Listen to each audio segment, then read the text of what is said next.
Good evening, everyone, and welcome to day number 58. I was going to say 28 there for a second. Day number 58 of the Dusty Classic. We are back with two more big matches. Not the last two, I don't know. We've got 3 episodes, including this one, left now of round 4. This one, of course, kicking off with FTR, Dax and Cash. Up against the best friends, Chucky and Trent. And in our second match of today's episode, we'll have the Rock and Roll Express, Ricky Morton and Robert Gibson, going up against Harlem Heat, Booker T and Stevie Ray. So, lots of cool stuff going on at the moment. And of course, once you win this, you will be part of our Dusty Classic proper pay-per-view shows rather than these tournament episodes. Of course, it'll be taking full control of the channel in the next couple of weeks. And we'll crown our first ever tag team champions.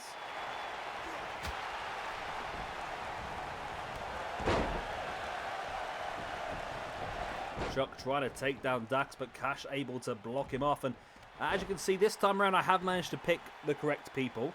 I realise why I did it. It's because on my computer, Dash and Dax are right next to each other, so I must have just been an autopilot. So if you don't know, last episode I selected Cash Wheeler and Dash Wilder as a tag team, and then realised halfway through the match they're the same person.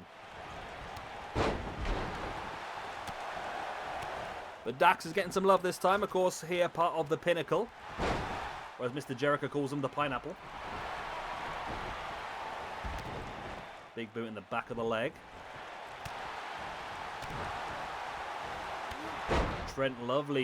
Chucky, a lovely drop kick, taking down Dax. Trent is back up now as well, and it's a very balanced match, this one.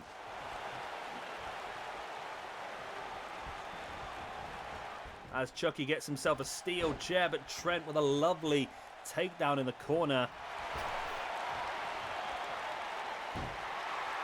Cash now dumping Trent across the middle rope and then forcing the knee into the back.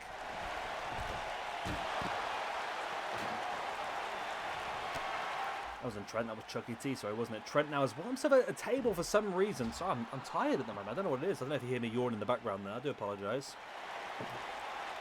I'm off this week and I've just been recording non-stop, and I think I've just tired myself out. I think I've done more than what I would do if I was at work, to be honest with you.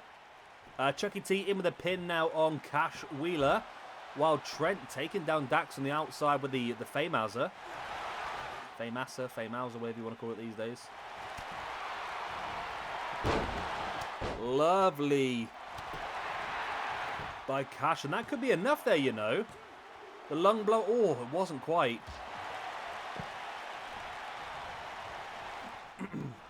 The old lung blower. Oh, I'm sure I need to cough now. I'm doing terrible at this video so far. I've yawned. I'm trying not to cough. I'm really struggling here. I don't know what's wrong with me.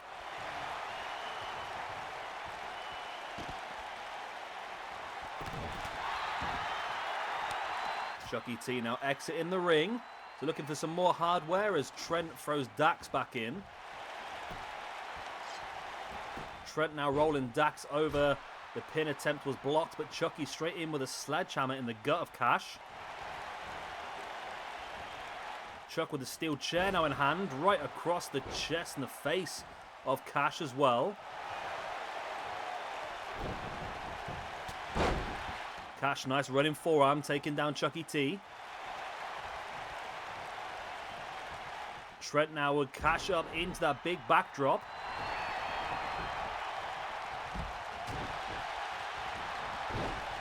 Wow, good Dax there looking for the chop block, and Chuck managed to avoid it twice.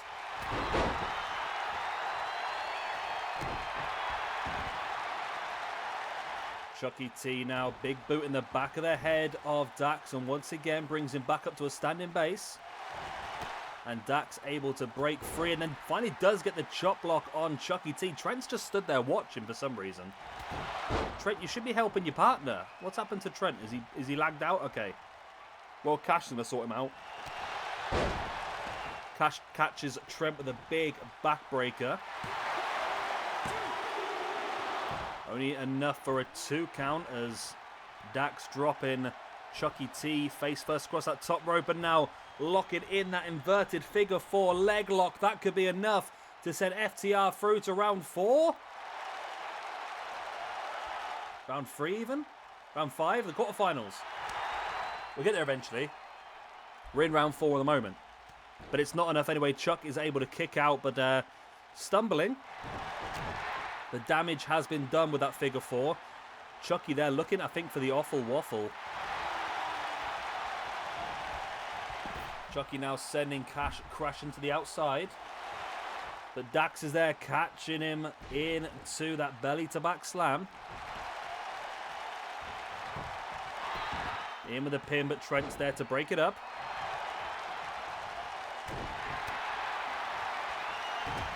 Big forearm there by Trent.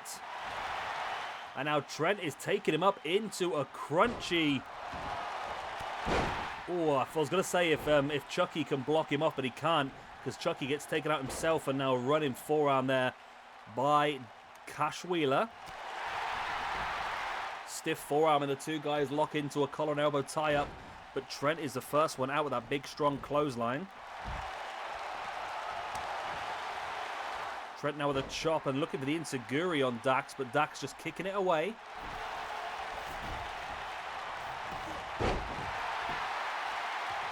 There's the pin, but it's not enough. Chucky T was there to break it up. You know what? I would personally be happy if Cash and Dax won this one. I mean, I don't know. I've just become more and more and more of a fan of the Revival, or FTR, over the years.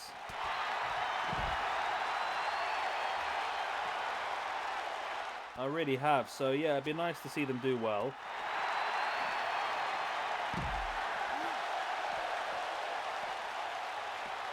Dax now strong clothesline, taking the head off of Trent.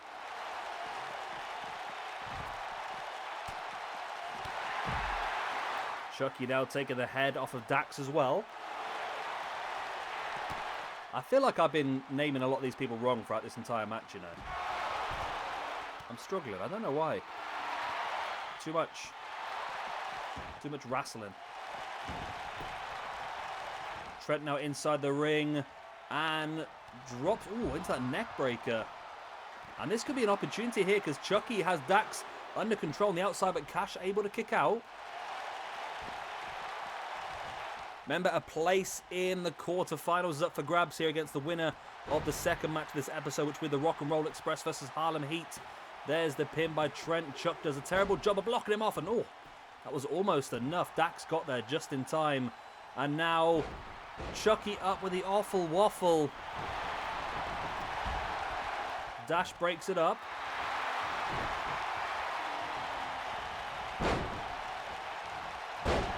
Chuck now dropping the knee across. Dax, yeah, then Cash with the long blower once again. There's the pin. That should be enough, you know. Trent's too slow to get up, and it is enough. FTR have got the win. Wow. FTR make their way through to the quarterfinals of the Dusty Classic. This was a very big elimination. This is the one match where I really worried for FTR. Like I said, they're subtly behind the scenes of the team I would like to see do the best. I mean, I am completely impartial, of course, but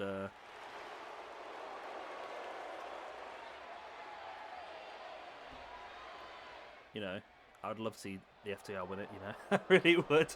Completely impartial, but I want FTR to win, but there we go. Anyway, let's move on and see who they'll be facing in the quarterfinals, the Rock and Roll Express or Harlem Heat.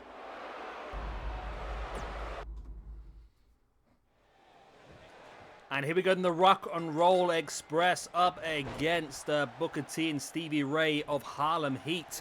So we have got Ricky Morton is the guy with the blonde hair. And Robert Gibson, his tag team partner, is one with the darker hair. Then we've got Booker T and Stevie Ray. Booker T is the one on his feet right now working over the guy with the blonde hair. While Stevie Ray is the one grounded by, of course, Robert Gibson. So we're all introduced now. FTR will get the winner of this one in the quarterfinals. So it'll be interesting to see which one these two teams do go through, because this one for me is completely down the line. I could not pick your winner. Both teams are very, very strong.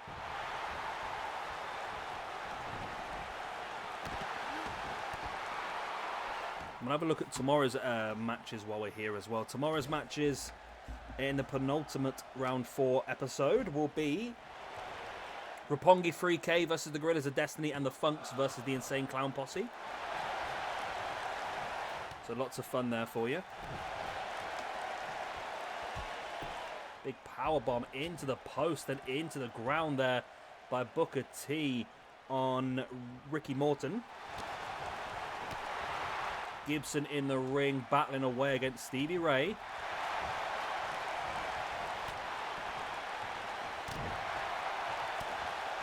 Nice jab right in the face. Stevie Ray taking him down, though. Oh, and you know they normally put the Hall of Famers on the game every year. Do you think this year, because they had 2 years worth, they put both years worth of Hall of Famers on? Well, they're on about this year. They're going to have on 2K22. I don't know if this is a confirmed report, but I have seen that they're planning on having roughly 300 wrestlers on the game, including 80 women. So that means we're going to have about 220 men and about 80 women. But that includes NXT, NXT UK as well, Raw, SmackDown, Legends, 205 Live, all that sort of stuff as well. So we should have a hell of a lot of people on the game, really. There's no reason why not to. I mean, if you've got models like Rock and Roll Express, why not just use them? I mean, we've got the Freebirds we've had recently that were on the game and got took off. We've had Tatsumi Fujinami was on the game, and we've had loads of people that they could have on the game that they've taken off. I mean, Brian Pillman we had last year, and he got took off as well. As Booker dives and flattens. Oh, it's only a 2 count there by Stevie Ray on Ricky Morton. There's that big kick there by Booker as well. Broken up straight away, though, by Robert Gibson. Booker now takes Gibson in with a snap suplex right into the ropes. That looked painful. That looked really painful, that did. Booker, a big clothesline once again, taking Gibson down. And he's looking now for the axe kick. No, it's reversed. Wow, the axe kick was reversed by Robert Gibson, but Booker's back up once again and does catch him with a sidewalk slam. Booker now with a Russian leg sweep on Ricky Morton. Stamping away on the arm, but Morton's back up on his feet. Nice drop toe hold onto his partner's legs as well, which was pretty interesting to see. And now a big knee in the face by Ricky Morton.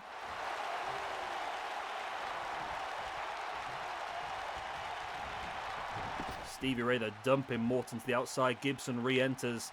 Grounded Booker gets back up to his feet, and there's a boot in the gut of Gibson. There's a front chancery into a big arm breaker. And there's the pin. Will it be enough? Either way, I don't think Gibson is getting in to help here. No, Gibson. Morton on the outside. I'm getting mixed up between me rock and rollers now, aren't I? Oh, they could be part of a stable, actually, the Rock and Roll Express.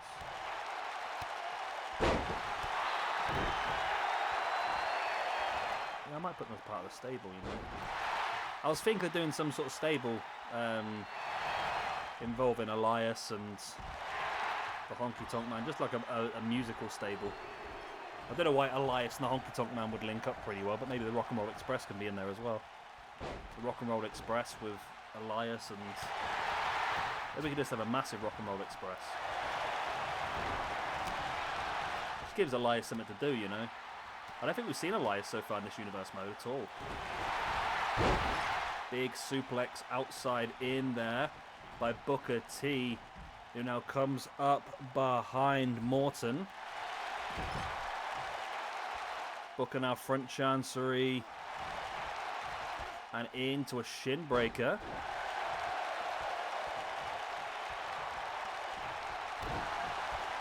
There's the boot in the arm, and now Booker dropping the knee in the back of the head. Wow. Looking for the boot in the back as well, but Morton is back in with a shin breaker. Gibson now catches Stevie Ray. This could be a big opportunity now for the Rock and Roll Express. Both hitting DDTs.